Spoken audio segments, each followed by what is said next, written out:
Sign them. He deserves better.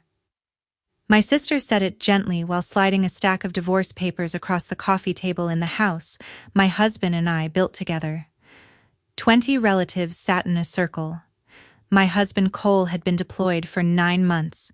He couldn't speak for himself, so my family decided to speak for him. My father stood, pointed at me, and finally used the word he'd been saving. Leech. You've lived off a soldier's pay long enough. He can do better. My mother nodded. One by one, every hand in the room went up. Mine stayed down. What none of them knew was that the real decision about this marriage had already been made, and the person they were counting on to agree with them was already standing in the hallway, listening to every single word. My name is Rachel Norris, 34 years old. If a story about the people who claim to love you trying to vote you out of your own marriage has ever kept you awake, you are among friends here. Drop a comment and hit subscribe, because what happened next in that living room is the part they never saw coming. To understand how 20 people ended up voting on my marriage in my own living room, you have to go back, past the deployment, past the phone calls, all the way to the kind of woman I had spent my whole life being. I was the one who showed up. When my grandmother fell in her kitchen, I was the one who drove her to the emergency room at 2 in the morning and slept in the plastic chair beside her bed until the sun came up. When my cousin's wedding almost fell apart over a seating chart, I was the one who spent 3 hours on the phone fixing it. Every holiday, every crisis, every quiet family emergency that nobody wanted to talk about afterward, I was there with my coat still on and my keys still in my hand. I worked as a care coordinator at a regional hospital. My job was to sit with families on the worst day of their lives and make the pieces fit together. The paperwork, the follow-up calls, the small things people forget when they're frightened. I was good at noticing what other people missed. I spent 45 hours a week paying close attention to human beings for a living. That detail matters more than it sounds like it should. Hold on to it. My father never once described what I did as a career. To him, contribution meant a paycheck with a certain number of zeros on it, and since I didn't out-earn anyone, I didn't register. But I had a marriage that most people only get to read about. Cole and I met in 2016 at a friend's cookout over an argument about whether the grill was ready. We married in April 2019. By the spring of 2026, we were coming up on 7 years, and I still felt lucky in the small, ordinary ways that don't make good stories. He left me voicemails I never deleted. He learned how I took my coffee and never got it wrong once. The night before he deployed, he left a message from the airport, his voice low so the other soldiers around him wouldn't hear. 7 years down, he said. I'll come home to you. I always do. We had a thing with the porch light. When we were dating, I left it on the night he was supposed to visit, and then forgot to turn it off for 3 days. He teased me about it for a month. After that, leaving the porch light on became our private shorthand for "I'm waiting for you." It wasn't romantic to anyone but us. Nobody else knew what it meant. It was ours. When his orders came in the summer of 2025, we did what military couples do. We didn't fall apart. We made a plan. We bought a cheap blue spiral notebook, the kind you'd grab for a 5th grader's homework, and we agreed to pass it back and forth across an ocean. I'd write a few pages and mail it downrange. He'd fill the next few pages and mail it back. It was slow and old-fashioned and completely ours, and it kept me sane in a way that video calls never could. I want you to hear how normal that marriage was, because that's the part that still makes me angry. It wasn't a fairy tale. We disagreed about money and about his mother and about whose turn it was to deal with the gutters. But it was solid. It was honest. It was the one thing in my life nobody had handed me, and nobody had helped me build. That was the marriage they decided to fix. The first sign that something was coming didn't feel like a warning at all. It felt like kindness, which is exactly why it worked. My mother called on a Tuesday. Her voice had a sweetness in it that I hadn't heard aimed at me in years. the tone she usually saved for my sister. "I was thinking we should have a little get-together at your place," she said. "Nothing formal, sweetheart, just family. Something nice to have ready for when Cole comes home." I said yes before I even thought about it. I was so hungry for that voice that I didn't stop to notice she hadn't asked to set foot in my house in 3 years. I wrote the date on the calendar stuck to my refrigerator with a magnet shaped like a lighthouse. It landed the same week as our anniversary. I remember standing there with the pen in my hand, thinking that was a nice coincidence, that the family wanted to celebrate his homecoming and our 7 years all at once. I want to tell that version of me to slow down, to ask one question. But she'd spent a lifetime not asking questions, because the questions were how you lost people. There are 2 kinds of daughters in my family, and I was the other one. Brooke is 3 years older than me. Growing up, she was the one with a lot on her plate, a phrase my father used about her constantly and never once used about me.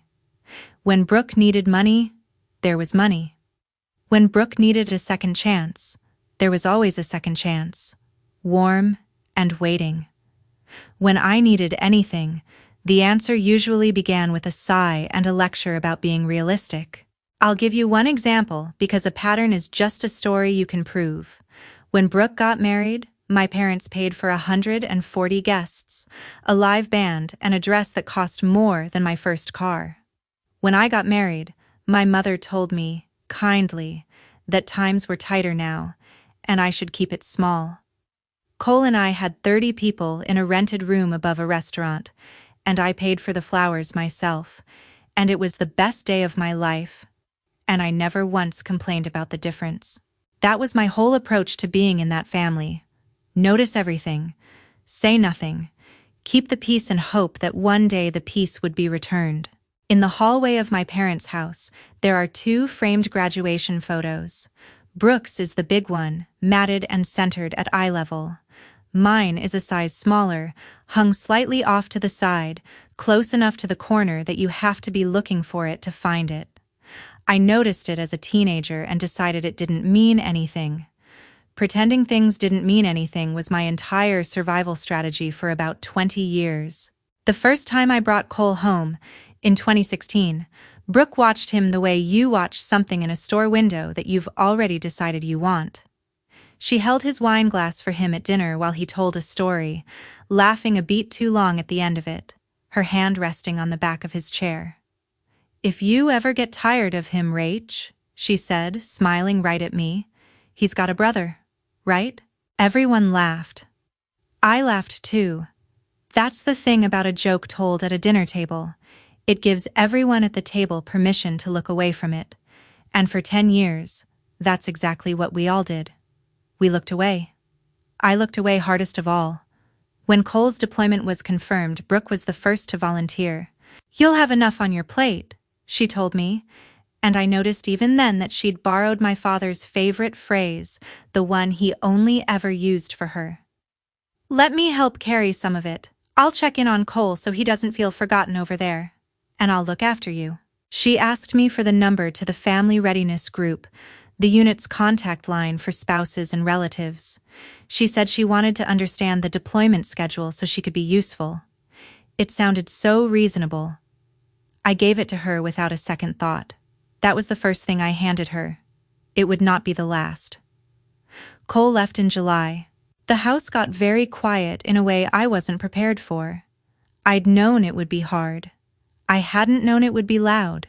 The particular loudness of a house missing one specific set of footsteps. I slept on my own side of the bed out of habit and woke up reaching for a person who was 7,000 miles away. I left the porch light on every single night. It didn't make sense. He couldn't see it. But I did it anyway, because it was the only vote I got to cast on whether he was coming home, and I cast it in favor every night before I went to bed. The notebook was my anchor.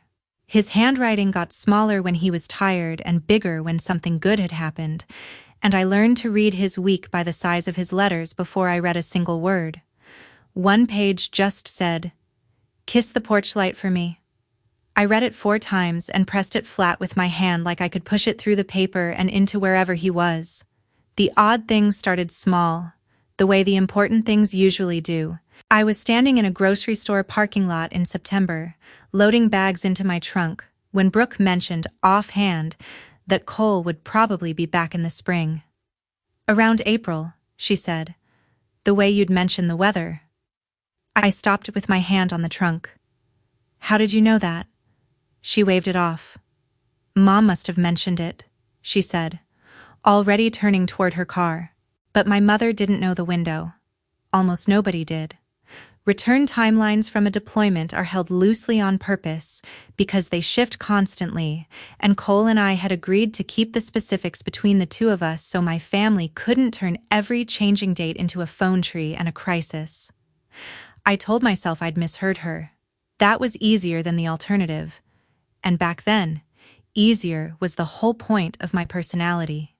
By October, Brooke was everywhere Cole was even mentioned.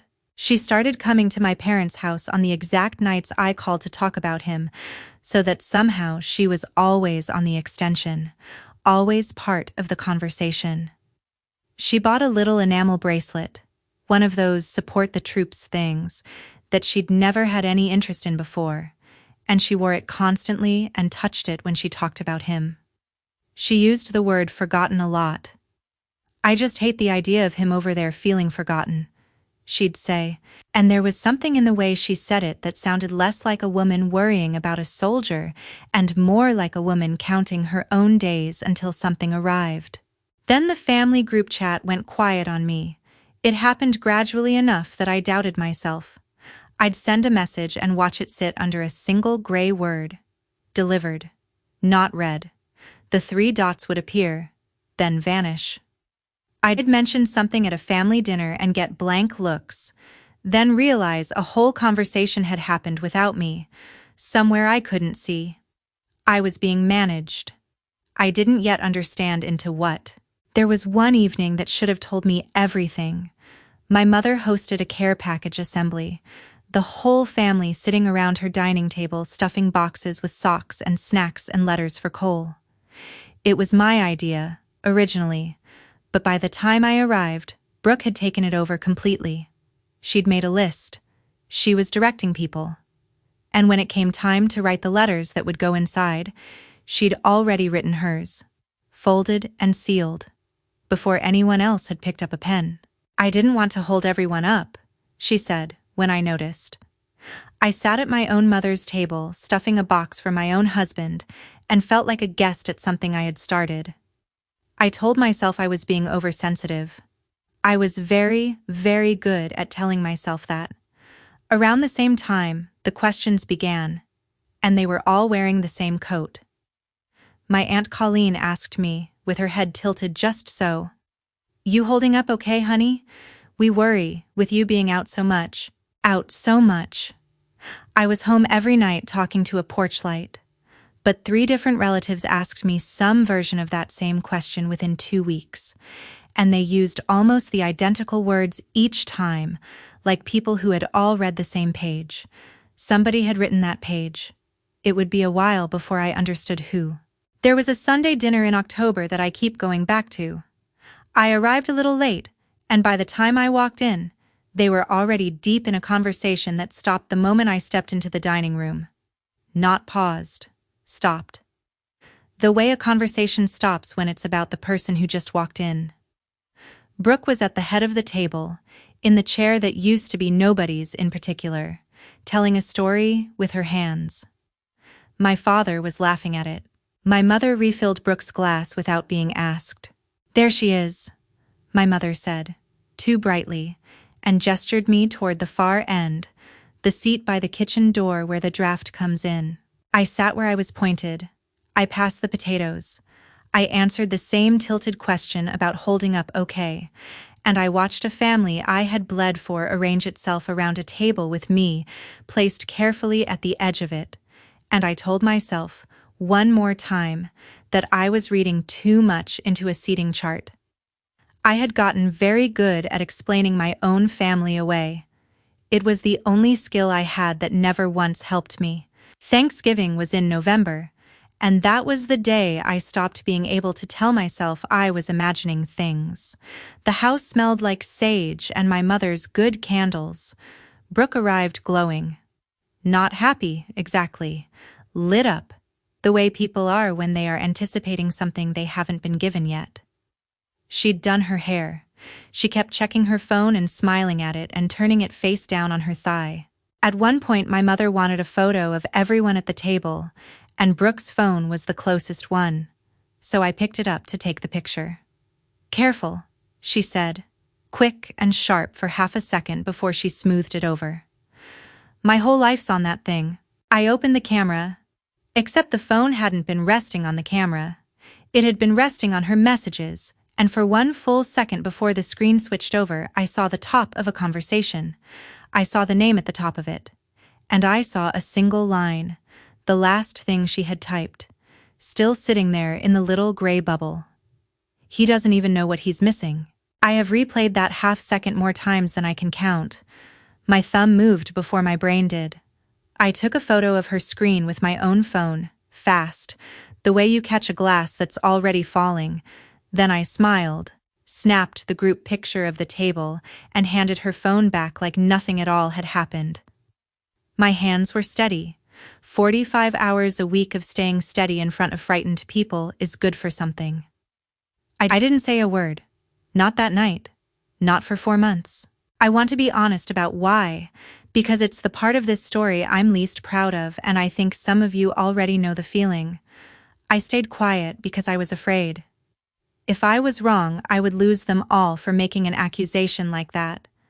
If I was right, I would lose them anyway, and some small, childish part of me still wanted a family more than I wanted the truth.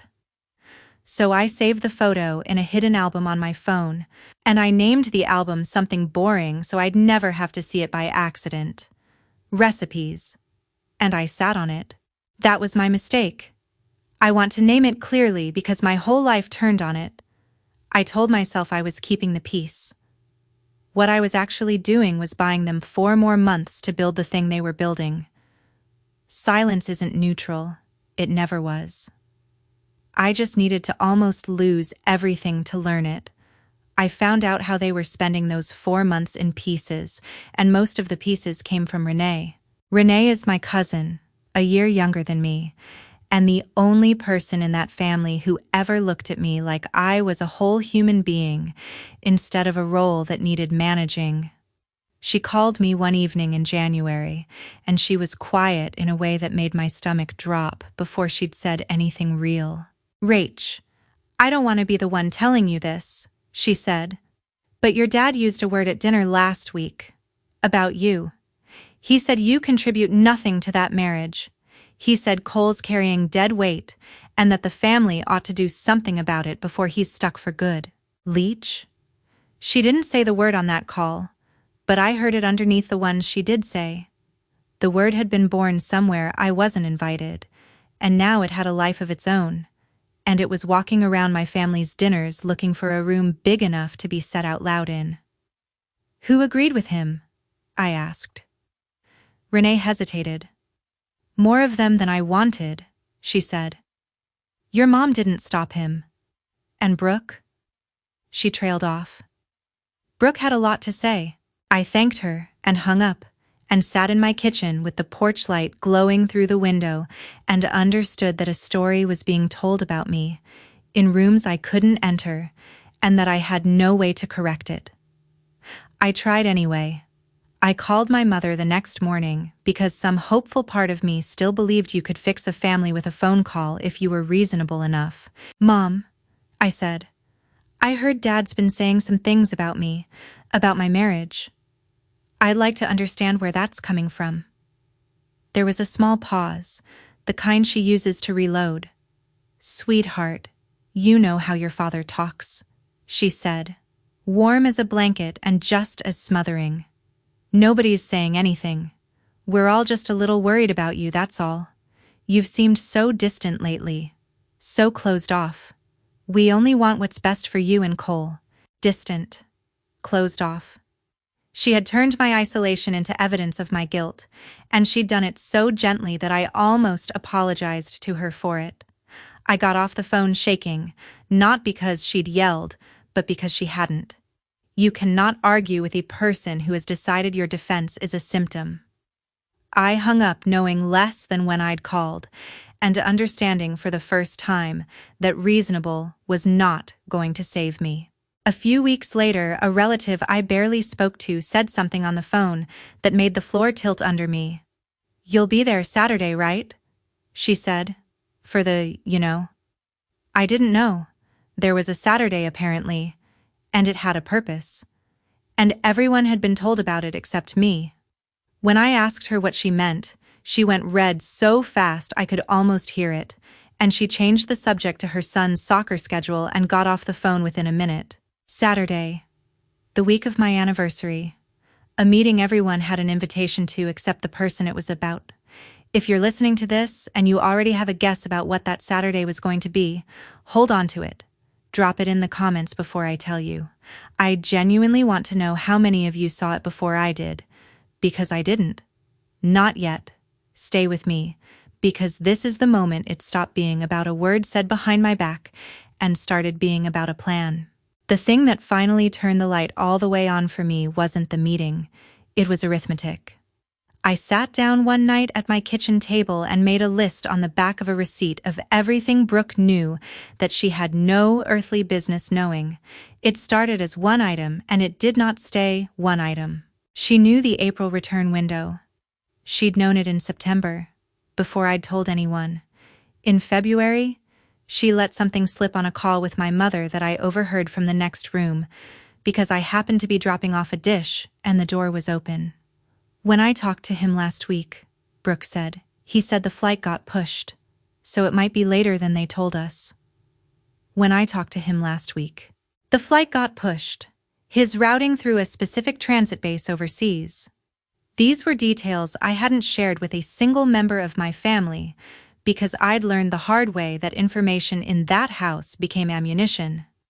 There was exactly one way Brooke could know the shape of my husband's homecoming, down to the delays. She'd been talking to him. Directly. For months. I sat very still with that receipt in my hand, the pen gone quiet on the table. This was not a sister being kind. This was not a concerned in-law sending socks in a box. This was a woman keeping a schedule she had no right to keep. And then the sentence from Thanksgiving finally landed with its full weight, and I understood it for the first time. He doesn't even know what he's missing. She had never been trying to save my marriage. She wanted my seat at the table. She wanted the seat next to Cole. I need to be careful telling this part because it would be easy to make it sound like a movie, and it didn't feel like a movie. It felt like watching a photograph slowly develop in a tray and realizing the pale shape in the corner had been a person the entire time, standing very still, waiting for someone to notice. Once I understood what Brooke actually wanted, everything reorganized itself. The bracelet, the word forgotten, the sealed letter written before anyone else picked up a pen. The way she inserted herself into every phone call. The reason the group chat had closed around me like water closing over a stone. She wasn't managing information because she was nosy. She was managing it because a story only works if the person it's about can't get in the room to correct it. There was still one thing I didn't know, and it was the thing that mattered most of all. I knew what Brooke had been sending. I had no idea what Cole had been doing with any of it. That question kept me awake more than the rest of it combined. Did he answer her? Did he answer her the way she wanted? Was my marriage actually in the trouble they were all pretending it was in? Or was the trouble entirely their invention, printed and stapled and ready to hand out? I tried to ask him. We had a call scheduled for a Sunday, and I sat on the edge of the bed with my hands folded, rehearsing how you ask your deployed husband whether your sister has been circling him for 9 months. The connection came through, staticky and thin. "Hey," he said. "You there? You're breaking up." "Cole, I need to ask you something." My heart was going too fast. "It's about Brooke." Can't hear you. His voice fractured into pieces. Say again. And then the line dropped entirely, the way it did sometimes, and I sat there listening to nothing, holding a phone that had gone dead in my hand, with the most important question of my life still stuck in my throat. Some things you cannot say into a connection that might cut out in the middle.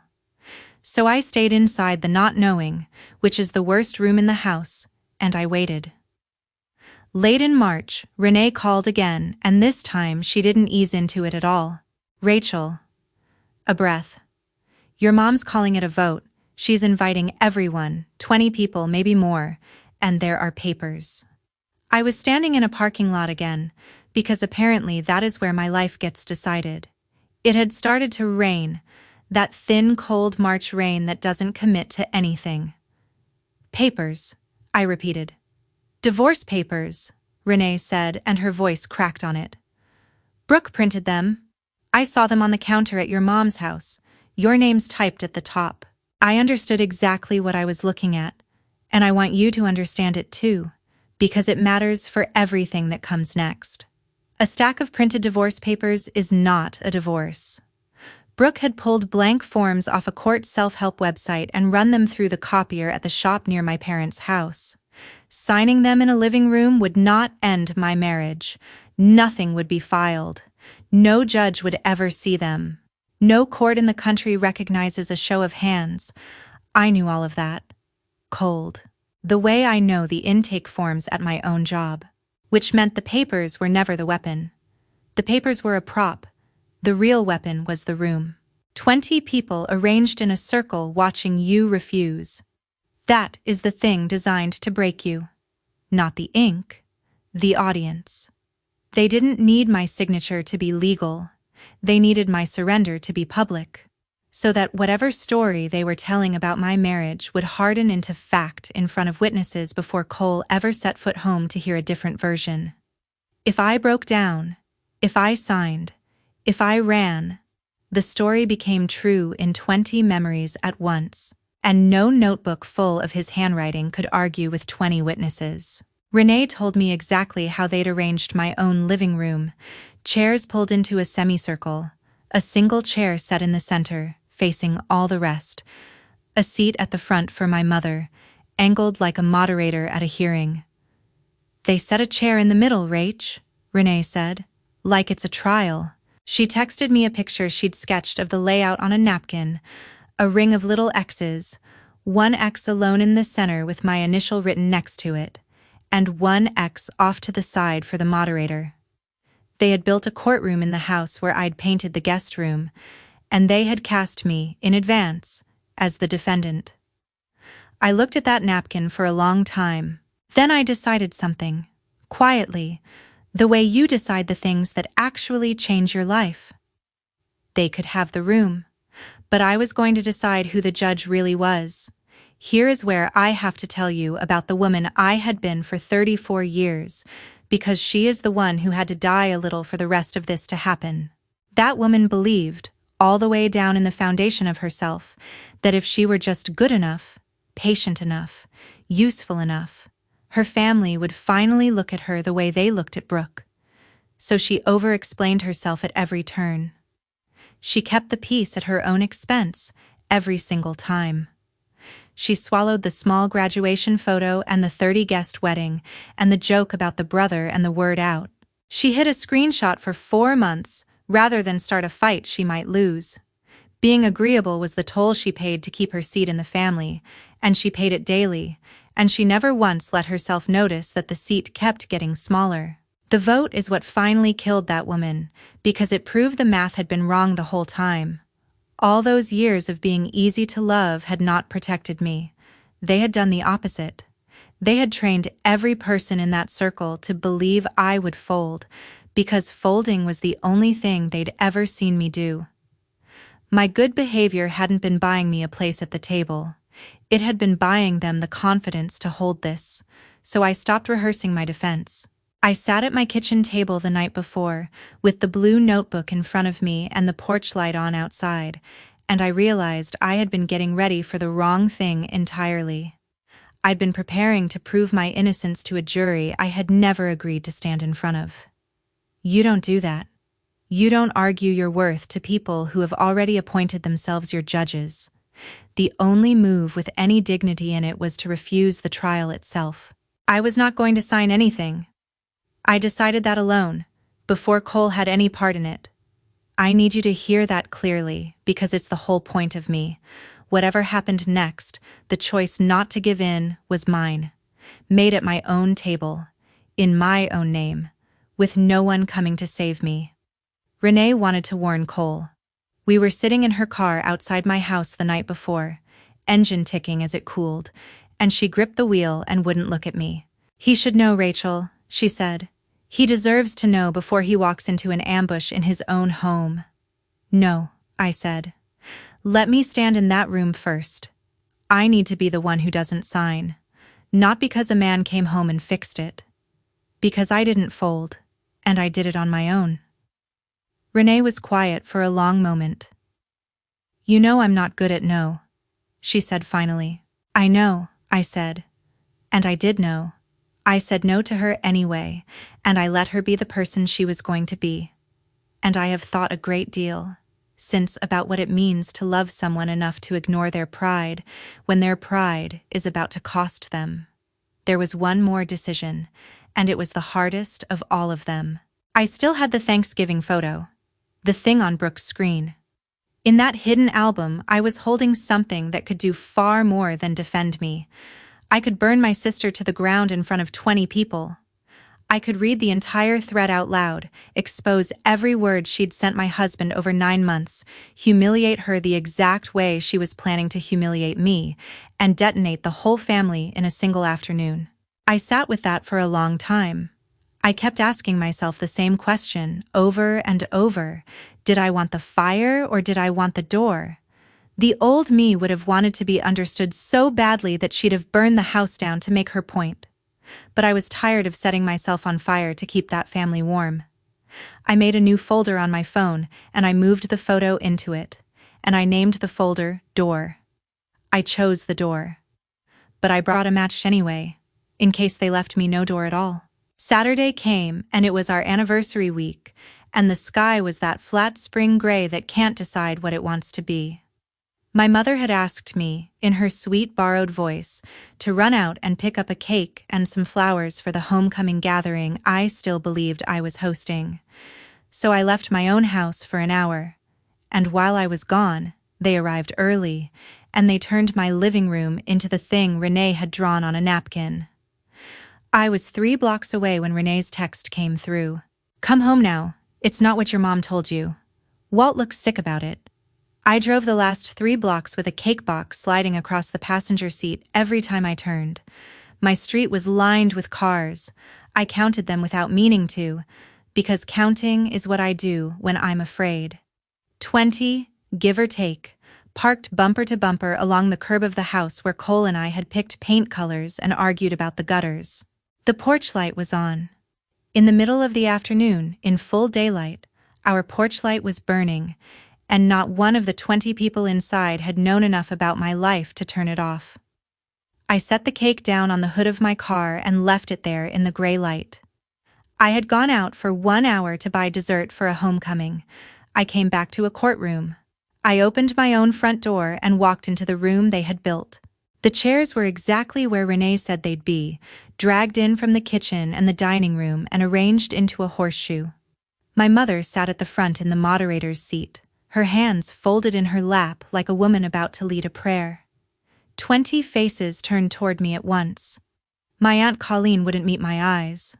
My Uncle Walt, back in the corner, looked like a man sitting in the wrong pew at the wrong funeral.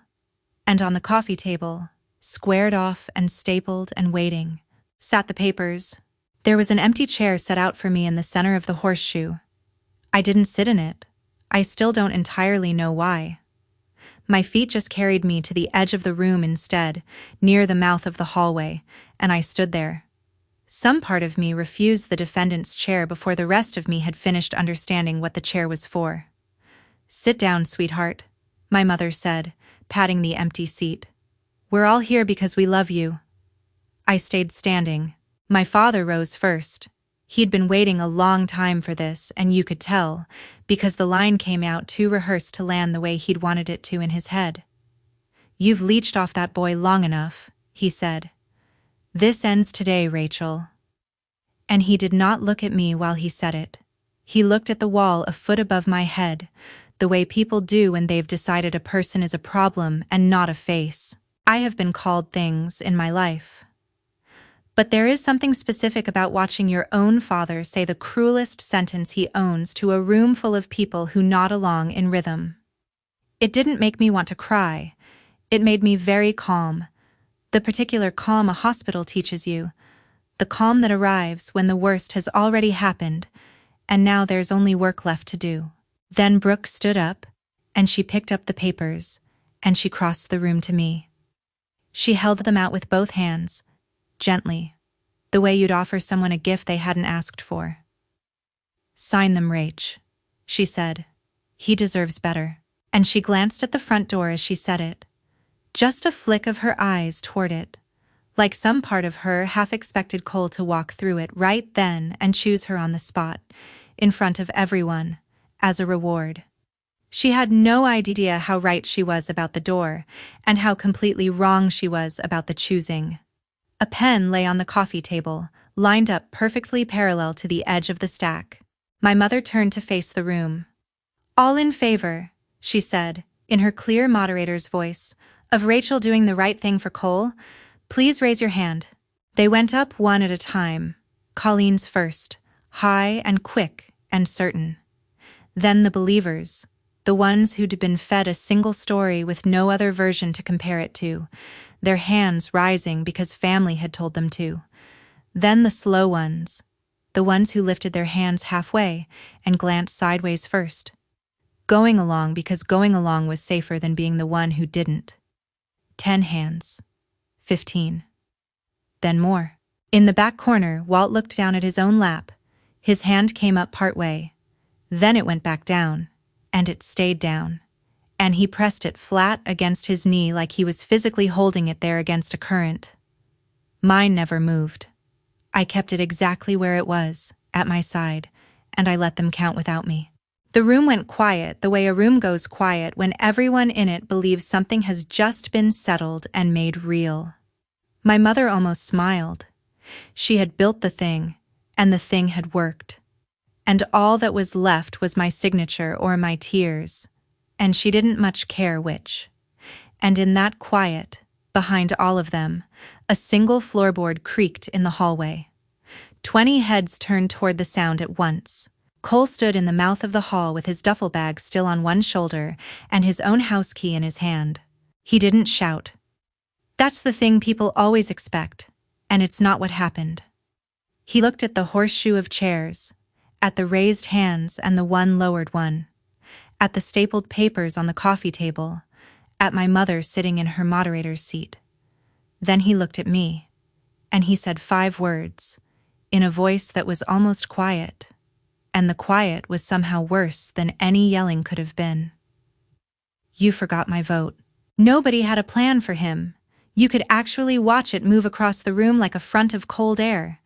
They had built this entire machine on the single assumption that he was a continent away and could not correct the story they were writing, and now the story itself was standing in the hallway in his boots, listening. My mother recovered first. She rose from her chair with her arms half open, reaching for the voice she used to smooth over everything she'd ever broken. "Cole, sweetheart," she said, "you don't understand what's been going on here while you were gone. We did this for you. Every bit of it." He set the duffel bag down on the floor. Slowly. He never took his eyes off the room. "Then let me ask one thing," he said. That was all he needed. One thing. He'd clearly decided it on the drive over, and he'd decided it well. He turned to my sister. "Brooke," he said, and his tone didn't shift at all, which is exactly what made it land so hard. "Who told you when I was coming home?" Brooke blinked. Once. Twice. Her mouth opened, and what came out of it did not help her. "I heard it from Mom." "I didn't know the date," my mother said, too fast, before she understood what she was stepping into. Nobody told me any date. 2 people. 1 story. And it split straight down the middle in front of 20 witnesses. Cole let the silence sit for a second, and he let everyone in the room hear the crack in it. Then he said, still perfectly even, "You knew my flight got pushed back a week. You knew which base I routed through overseas. I never told the family any of that. I only ever told Rachel. And I never once told her, through you." He reached into his jacket and took out his phone. He didn't raise his voice. He raised his phone. I stepped forward then. Not Cole. Me. Because this was still my room, and I was finished being defended in it like I was a child who couldn't speak for herself. "I've known since November," I said. The room turned toward me, and I made myself keep my voice level, the way I keep it level at work when a family is falling apart in front of me. "I saw it on your phone at Thanksgiving, Brooke. I've had it for 4 months. I just didn't want to be the one holding a match to this family." I took out my own phone and opened the folder named Door. Cole looked down at his screen and he read exactly 1 line out loud. Not the whole thread. Not the worst of it. 1 line, in a flat voice, the way you read something that makes you more sad than angry. He doesn't even know what he's missing. The room stopped breathing. Somewhere to my left, a phone slid off a knee and hit the carpet with a soft thud, and nobody bent to pick it up. 20 people who had come to my house to cast a vote finally heard the vote that had actually been cast months earlier, in a message none of them were ever supposed to see. Walt stood up in the back corner. He is a quiet man, and he hates attention, and he made himself do it anyway. "I didn't raise my hand," he said, "to no one and to everyone. I couldn't. My gut wouldn't let me, and I didn't understand why until right now." He looked at Brooke, and then at my parents, and then he stepped back out of the horseshoe entirely, and the shape of the thing they had built started coming apart from the inside, the way things do when the first honest person moves. Colleen's hand had drifted down into her lap somewhere in the last minute. She was looking hard at the carpet, at nothing, at the place where a phone still lay face down. Brooke made one last try. "I'll give her that." She turned to the room with her palms open, reaching for the voice that had always worked on them before. "You're all taking one text out of context," she said. "I was worried about him. That's all this ever was. Somebody in this family had to be." But the room had already moved. My cousin Daniel, who'd raised his hand early and high, set both of his elbows on his knees and looked at the floor between his feet, and he didn't look up again. A woman near the window quietly picked up her purse and held it in her lap like she was getting ready to leave. Nobody said gasp. Nobody said shock. It was smaller and truer than that. It was the sound of 20 people privately recounting the last 6 months and not liking the total. I turned to my father. "You called me a leech," I said. My voice didn't shake, and I was grateful for that, because I had spent 34 years being told my feelings made me unreliable. "I have bled for this family for 7 years, every hospital run, every holiday nobody else would host, every mess none of you wanted to put your name on. I was there, every time, with my coat still on. And while I was doing all of that, she was in my husband's phone, trying to take the one thing in my life that was actually mine." I reached into my bag and set the blue notebook on the coffee table, right next to the stack of divorce papers. 9 months of Cole's handwriting and mine, mailed back and forth across an ocean, the letters getting bigger on his good weeks and smaller on his hard ones. "This is my marriage," I said. "That stack is a copy shop and a lie." The papers looked very small sitting next to that notebook. I watched every person in the room see it. That was the moment the vote actually reversed, and not one hand had to move for it to happen. There was one more thing, and it was the one that truly cost me, so I said it looking straight at my mother, and only at her. "You knew, Mom." My voice dropped, and the room leaned in to hear it. "You didn't get fooled by her. Brooke came to you upset, the way she always does. And you did the thing you have always done. You chose her. You built her this room, in my house, and you sat me in the middle chair anyway. You knew exactly what she wanted, and you helped her reach for it. My mother did not deny it. She sat back down, slowly, in her own moderator's chair, and she said nothing at all, and that silence was the loudest thing she said all afternoon. Everyone heard it. That was the second reveal, and she delivered it herself, without a single word. I could have kept going. I want you to know that. I was still holding the rest of the thread in my hand. I could have read every message Brooke had sent my husband across 9 months and left her without 1 inch of ground to stand on in front of the entire family. The match was right there, warm in my palm. I closed the folder. I could read the rest, I said to Brooke quietly. I won't. Not because you've earned mercy from me. Because I am done setting fires in this house to prove I was ever standing in it. Then I said the only sentence I had actually come home to say. None of you gets a vote in my marriage. Not one of you. This meeting is over. Please get out of my house. If you have ever stood in a room full of people who claim to love you and understood, all at once, that not a single one of them was on your side, then you already know the loneliest part isn't the betrayal. It's the quiet right after, when you realize the next choice belongs to you alone, and nobody is going to make it easy. If this story is sitting somewhere in your chest right now, leave a comment and share it with someone who needs to hear it. Then stay with me, because what a family does after the vote fails will tell you more than the vote itself ever could. They left the way people leave a thing they are ashamed of.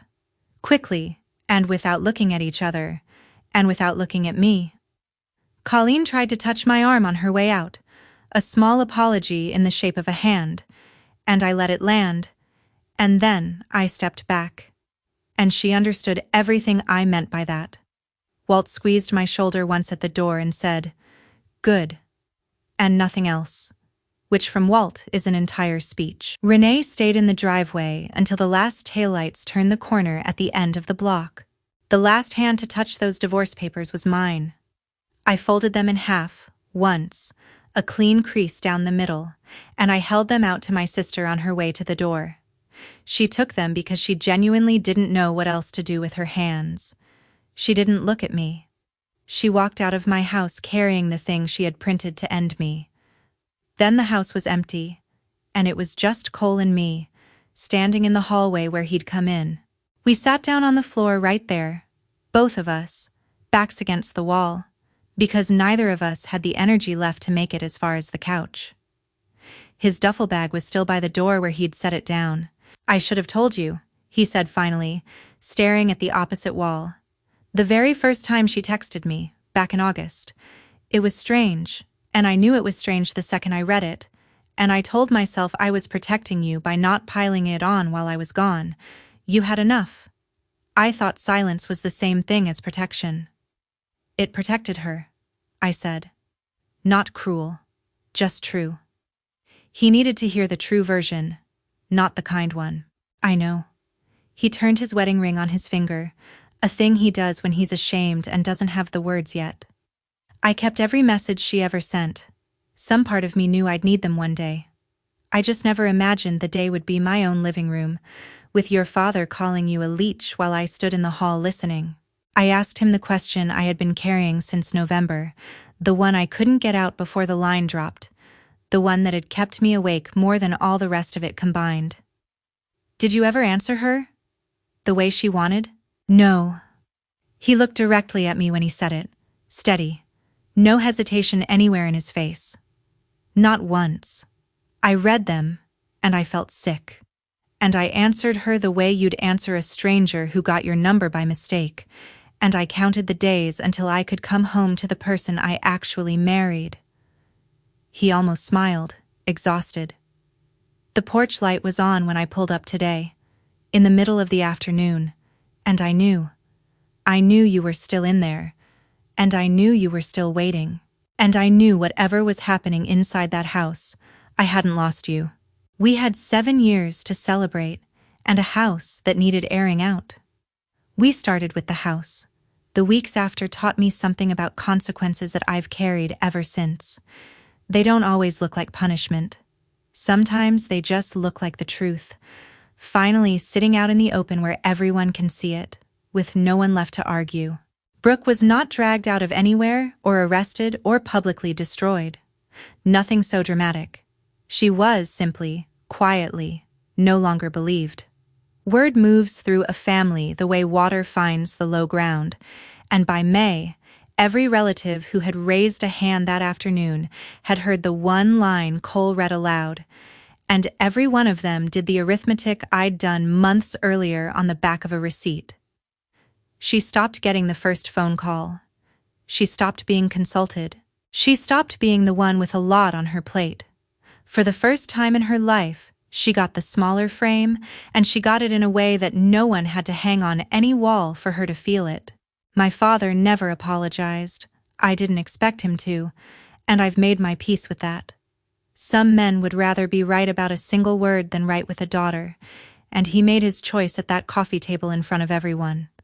That's a consequence he gets to live inside now. It stopped being mine to carry the moment I set the notebook down next to those papers. Renee started coming over on Thursdays. No reason, no crisis, just coffee at my kitchen table while the porch light was off and the house was quiet. She told me once that she'd almost not made the call in March, that she'd been afraid of what it would cost her in the family. It cost her plenty.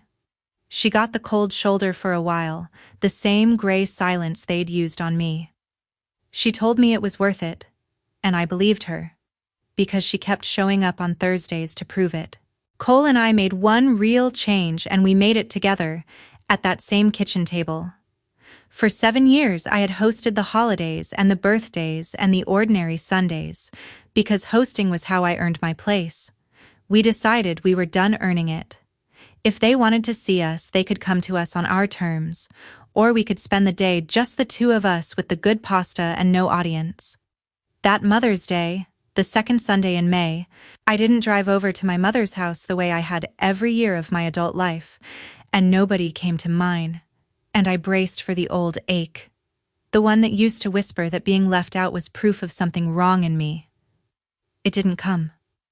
Cole made breakfast and burned the first batch, and we ate the second batch on the porch in the morning sun, and I understood that the ache had only ever been the toll, and I had finally stopped paying it. My mother sent a text about 2 weeks later. It said, "Let's just move past this as a family.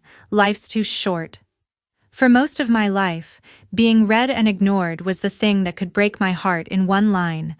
I would send my truth into that family, into that group chat, into that dinner table, and watch it sit there under a single gray word while everyone kept moving without me, as if I hadn't spoken at all. I read my mother's message, and I didn't answer it. I understood finally the quiet power in the very thing that had been used against me for years. I wasn't punishing her. I was simply no longer available to pretend. If there was ever going to be a road back, it was going to have to begin with her saying out loud, in plain words, what she had actually done in my living room. And it would have to come slowly. And it would have to survive me no longer being easy. That door isn't nailed shut.